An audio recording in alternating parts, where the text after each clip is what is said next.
So let's finish up our talk on Prakriti. Prakriti itself is a force, right?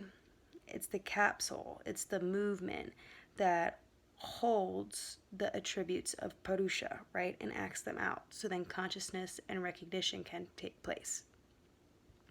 So the only reason why this is even conceptualized is because of the gunas. We have 3 gunas, okay? That's rajas, tamas, and sattvas.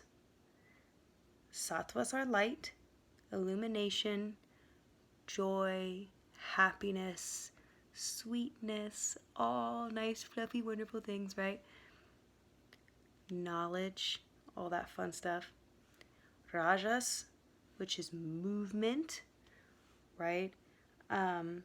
Motion, which is movement. Anger, frustration, depression, all these really intense sensations on gross and subtle levels. And then you have tamas, which is indifference, right? The witness, the absolute opposite of knowledge, because it's actually moving away from any type of that. It's detaching itself. That's also one of the qualities of stability. Okay, so tamas are also considered stability.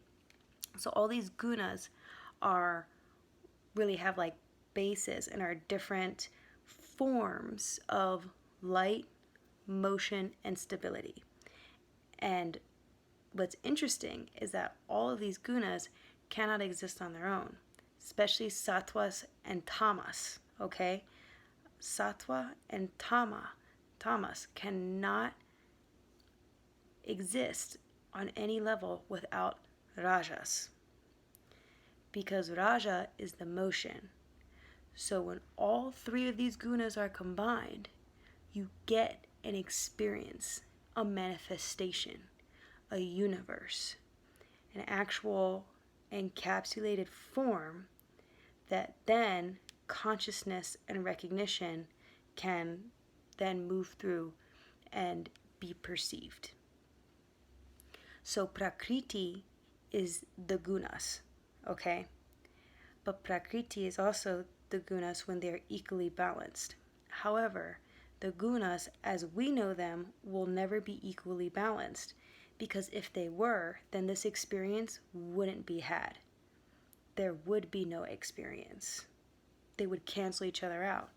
Therefore, everything that we recognize as existence would cease to be.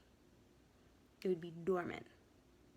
That's the 3 gunas all combined in equal parts. So everything that exists has some form of these 3 gunas, but the amount of raja, tamas, and sattvas is always going to be varying. And that's how you get all these varying results and experiences and causes and effects. So the gunas are literally our alchemical expression. Okay? This is how we create our pattern throughout the universe. This is why people will say that we're a yantra, that everything is a mandala, that we are literally just a pattern repeating over and over and over again. That's because we are literally functioning within combinations of these gunas. Okay? These 3 gunas. When you recognize the 3 gunas and how they work, then you will be able to start coming up with your own combinations, which then allows you to carry out what you have planned, what your causes and effects are on an alchemical level. Another way to think of a formation of the gunas, okay, because these are 3 different elements. We got motion, we got light, and we got stability, okay? So in this awesome book called the Samkhya Darshan, all right, it has sort of an allegory, okay? It says something like this. For an example, you can liken the three gunas to oil, a cotton wick, and a spark of fire. If you try to light the oil without the wick, it won't burn. However, once the wick soaks up the oil, a spark will ignite the lamp. Oil is liquid, fire gaseous, and the wick solid. But when the three come together, the outcome is light. This example shows how three different substances come together to create a common effect, a form of manifestation.